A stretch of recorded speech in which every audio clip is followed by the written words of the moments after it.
You're watching France 24. It's time to take a look at what weekly news magazines have been saying all over the world. To help us do that, we have our press reviewer, Florence Vielman, with us. Jeannie. Hi, Flo. Let's start with Courier International, which has a special issue dedicated this week to the crisis in Ukraine. That's right. Let's take a look at the front page here. It says, Ici Maidan, so here in Maidan, with this striking photo of a protester playing the piano there on Independence Square. Now, this week, Courier International invited the staff of the Ukrainian Week. That's a Ukrainian magazine that's dedicated to politics, the economy, and art, etc. They have a 10-page special written from Kiev by that weekly. Now, Courier International says that it wanted Ukrainians to have their voice heard and to really capture the spirit of Maidan. Now, according to that magazine, the country is facing a lot of uncertainty after the revolution and, of course, the threat from Russia in Crimea. And Courier International promises this week to have a real Ukrainian point of view on their own crisis. In the meantime, German weekly Der Spiegel is focusing more on the diplomatic wrangling surrounding this crisis. That's right, and you can see the Russian President Vladimir Putin here on the front page. They call him the pyromaniac.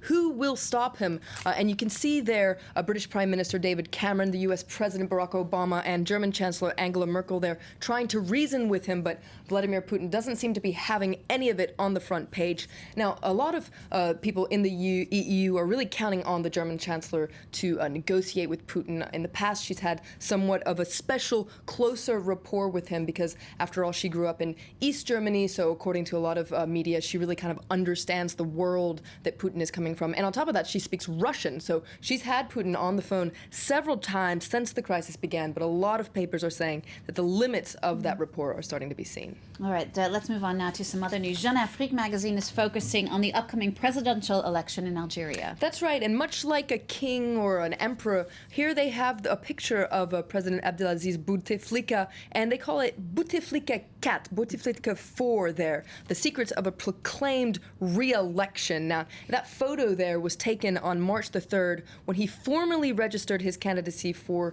the election, which will take place on April the 17th. It was one of the very few times that he's been seen in public since he suffered from a stroke last year. Now, Jeune Afrique says that ever since he announced he was running for a fourth term, well, it's not really a secret what the outcome of that election will be. All right, let's come back now here to France with French politics, where a scandal over the phone tapping of the former president Nicolas Sarkozy has been making the front pages. That's right. Le Point, the conservative weekly, says that war has been declared with a very concerned-looking Nicolas Sarkozy. So last week, it emerged that an investigating judge had ordered that conversations that he was having with his lawyer, Thierry Herzog, be tapped. Now, they were tapped because they were suspected of tampering with the justice system. But Le Point points out this is just one of many scandals that's rocking the former French president. Last week, for instance, it emerged that one of his former aides, Patrick Buisson, had been secretly tape recording conversations that he was having with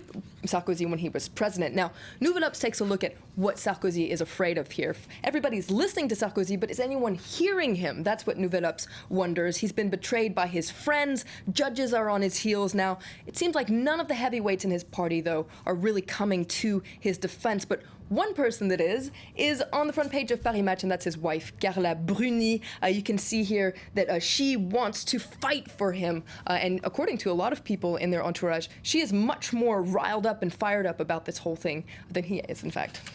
Flo, let's take a very quick look at what the rest of the French weeklies have been saying. Well, Nouvelle Obs takes a closer look at masterpieces that were stolen during World War II by the Nazi regime. Perhaps they're surfing on the success of the George Clooney film Monuments Men, so if you want to read more about that, check out Nouvelle Obs. And very quickly, 6 Mois. Now, that's a magazine that comes out every 6 months. It's a beautiful magazine with reports from across the world. They're focusing on Russia this week, a report from the very, very north where, winter lasts for 9 months. Very interesting report there in 6 Mois. Florence Vielman, thank you so much for that look at the weekly press review.